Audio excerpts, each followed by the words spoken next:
للعالمین، جس جوہر کے لیے نصف ایمان بنی وہ خود کل ایمان، اور جن بیٹوں کے لیے جنت بنی وہ خود جوانان جنت کے سردار۔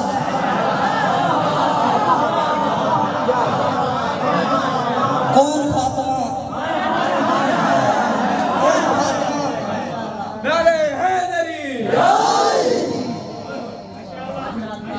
ماشاءاللہ ماشاءاللہ۔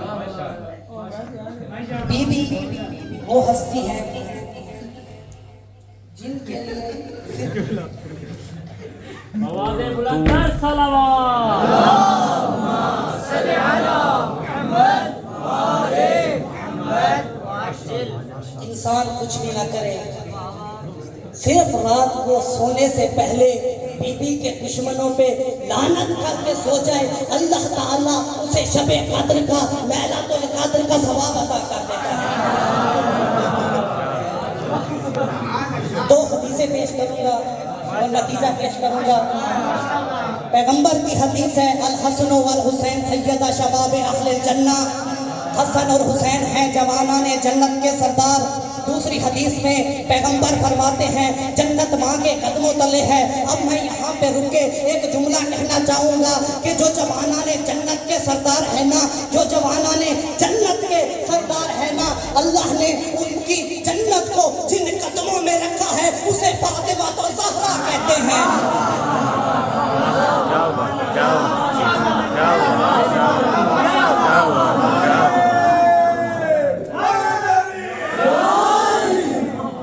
کبھی پیغمبر نے انہیں راضیہ کہہ کر پکارا، کبھی مرضیہ کہہ کر پکارا، کبھی طاہرہ کہہ کر پکارا، بیہا کہہ کر پکارا، کبھی کہا فاطمہ بضعۃ منی، کبھی ساجدہ، کبھی عابدہ کہہ کر پکارا، اور کبھی صدیقہ کہہ کر پکارا۔ میں یہ القابات پڑھ رہا تھا، پڑھتے پڑھتے جب میں اس لقب پر آیا، لقب صدیقہ پر آیا تو میں رک گیا۔ میں نے کہا یہ لقب تو سیدہ کا ہے، لیکن تاریخ میں کچھ ایسی ہستیاں ملتی ہیں جنہوں نے یہ لقب اپنے نام کے ساتھ لگایا۔ تو میں نے غور و فکر کی، میں اس نتیجے پر پہنچا کہ اونٹ اور خچر پر بیٹھ کر خود کو صدیقہ کہنا اور ہوتا ہے پیغمبر کا کسی کو صدیقہ کہنا اور۔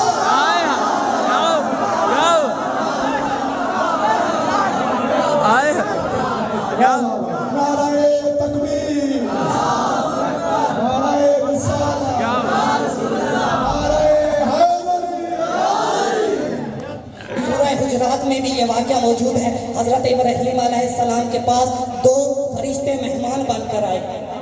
حضرت ابراہیم علیہ السلام پہچان نہیں سکے، انہوں نے حضرت ابراہیم کو سلام کیا، حضرت ابراہیم علیہ السلام نے بھی انہیں سلام کیا، اور حضرت ابراہیم خاموشی سے گھر چلے گئے، کھانا لے کر آئے، ان کو کھانا پیش کیا، انہوں نے کھانے سے انکار کر دیا۔ پیغمبر نے پوچھا کیوں نہیں کھانا چاہتے؟ کہا ہم اللہ کے فرشتے ہیں، اللہ نے ہمیں کھانے پینے سے بے نیاز رکھا ہے، یہی فرشتے ہیں سینکڑوں سال گزر جانے کے بعد سیدہ کے دروازے پر آتے ہیں، ہم بھوکے ہیں ہمیں کھانا دیجیے، ہم پیاسے ہیں ہمیں پانی پلائیے۔ پتہ چلا کہ ہاجرہ کے ہاتھ کی بنی ہوئی روٹیاں اور ہوتی ہے فاطمہ کے ہاتھ کی بنی روٹیاں۔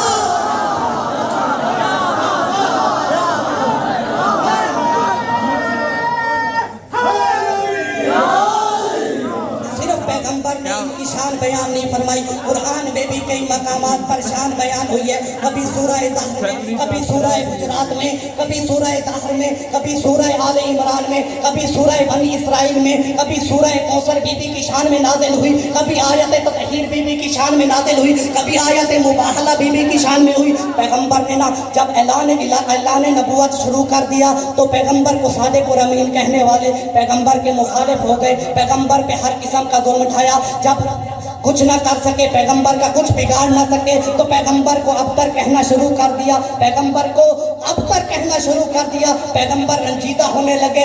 اتنے میں اب قرآن کی آیت نازل ہوئی، فَلَسَوْفَ يُعْطِيكَ رَبُّكَ فَتَرْضَىٰ، اے پیغمبر ہم ان قریب آپ کو اتنا عطا کریں گے، اتنا عطا کریں گے کہ آپ خوش ہو جائیں گے۔ پھر کوثر کی صورت میں سیدہ عطا فرمائی، سورہ نازل ہوئی، اِنَّا أَعْطَيْنَاكَ الْكَوْثَرَ